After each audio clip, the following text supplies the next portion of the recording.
ओम नमो भगवते वासुदेवाय। मित्रों, आपके और आपके परिवार पर भगवान नारायण की कृपा सदैव बनी रहे। बुध ग्रहों में सबसे सुकुमार और सुंदर ग्रह है, इसलिए इन्हें राजकुमार ग्रह भी कहा जाता है। इनके पास पृथ्वी तत्व है और यह कन्या और मिथुन राशि के स्वामी हैं। बुध ग्रह बुद्धि, एकाग्रता, वाणी, त्वचा, सौंदर्य तथा सुगंध और व्यापार का कारक है। बुध संचार और कान, नाक, गले से भी संबंध रखता है। बुध से बुद्धि की प्रखरता आती है तथा गणित के और आर्थिक मामलों में सफलता मिलती है। बुध ग्रह यदि पीड़ित हो जाए तो बहन, बेटी, बुआ का सुख नहीं मिल पाता है। बुध ग्रह के खराब होने पर व्यापार में लगाया हुआ पैसा तुरंत फंस जाता है। चलिए सुनते हैं बुधवार व्रत की कथा। समतापुर नगर में मधुसूदन नाम का एक व्यक्ति रहता था। वह बहुत ही धनवान था। मधुसूदन का विवाह बलरामपुर नगर की सुंदर लड़की संगीता से हुआ था। एक बार मधुसूदन अपनी पत्नी को लेने बुधवार के दिन बलरामपुर गया। मधुसूदन ने पत्नी के माता पिता से संगीता को विदा करने के लिए कहा। माता पिता बोले, बेटा आज बुधवार है, बुधवार को किसी भी शुभ कार्य के लिए यात्रा नहीं करते। लेकिन मधुसूदन नहीं माना। उसने ऐसी शुभ अशुभ की बातों को ना मानने की बात कही। दोनों ने बैलगाड़ी से यात्रा प्रारंभ की। 2 कोस की यात्रा के बाद उसकी गाड़ी का पहिया टूट गया। वहां से दोनों ने पैदल की यात्रा शुरू की। रास्ते में संगीता को प्यास लगी। मधुसूदन उसे एक पेड़ के नीचे बैठाकर जल लेने चला गया। थोड़ी देर बाद जब मधुसूदन कहीं से जल लेकर वापस आया तो वह बुरी तरह हैरान हो उठा, क्योंकि उसकी पत्नी के पास उसकी ही शक्ल सूरत का एक दूसरा व्यक्ति बैठा था। संगीता भी मधुसूदन को देखकर हैरान रह गई। वह दोनों में कोई अंतर नहीं कर पाई। मधुसूदन ने उस व्यक्ति से पूछा, तुम कौन हो? मेरी पत्नी के पास क्यों बैठे हो? मधुसूदन की बात सुनकर उस व्यक्ति ने कहा, अरे भाई, यह मेरी पत्नी संगीता है। मैं अपनी पत्नी को ससुराल से विदा करके लाया हूँ। लेकिन तुम कौन हो जो मुझसे ऐसा प्रश्न कर रहे हो?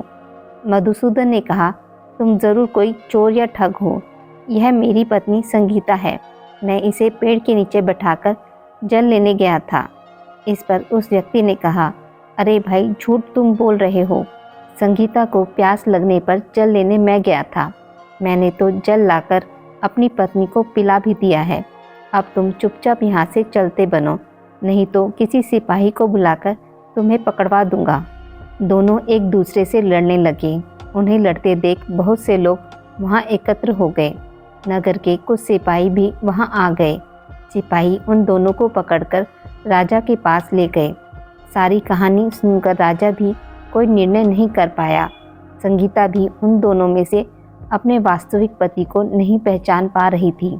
राजा ने दोनों को कारागार में डालने के लिए कहा। राजा के फैसले पर असली मधुसूदन भयभीत हो उठा। तभी आकाशवाणी हुई, मधुसूदन, तूने संगीता के माता पिता की बात नहीं मानी और बुधवार के दिन अपनी ससुराल से प्रस्थान किया। यह सब भगवान बुधदेव के प्रकोप से हो रहा है। मधुसूदन ने भगवान बुधदेव से प्रार्थना की, हे भगवान बुधदेव, मुझे क्षमा कर दीजिए। मुझसे यह बहुत बड़ी गलती हुई है। भविष्य में अब कभी बुधवार के दिन यात्रा नहीं करूँगा और सदैव बुधवार को आपका व्रत किया करूँगा। मधुसूदन के प्रार्थना करने से भगवान बुधदेव ने उसे क्षमा कर दिया। तभी दूसरा व्यक्ति राजा के सामने से गायब हो गया। राजा और दूसरे लोग इस चमत्कार को देखकर हैरान हो गए। भगवान बुधदेव की इस अनुकंपा से राजा ने मधुसूदन और उसकी पत्नी को सम्मानपूर्वक विदा किया। कुछ दूर चलने पर रास्ते में उन्हें बैलगाड़ी मिल गई। बैलगाड़ी का टूटा हुआ पहिया भी जुड़ा हुआ था। दोनों उसमें बैठकर समतापुर की ओर चल दिए। मधुसूदन और उसकी पत्नी संगीता दोनों बुधवार को व्रत करते हुए आनंदपूर्वक जीवन यापन करने लगे। इस तरह भगवान बुधदेव की कृपा से उनके यहाँ खुशियाँ बरसने लगी। इस तरह जो स्त्री पुरुष विधिवत बुधवार का व्रत करके व्रत कथा सुनते हैं, भगवान बुधदेव उनके सभी कष्ट दूर करते हैं। बुधदेव मंत्र। ओम बुद्धाय नमः, ओम बुद्धाय नमः, ओम बुद्धाय नमः, ओम बुद्धाय नमः, ओम बुद्धाय नमः,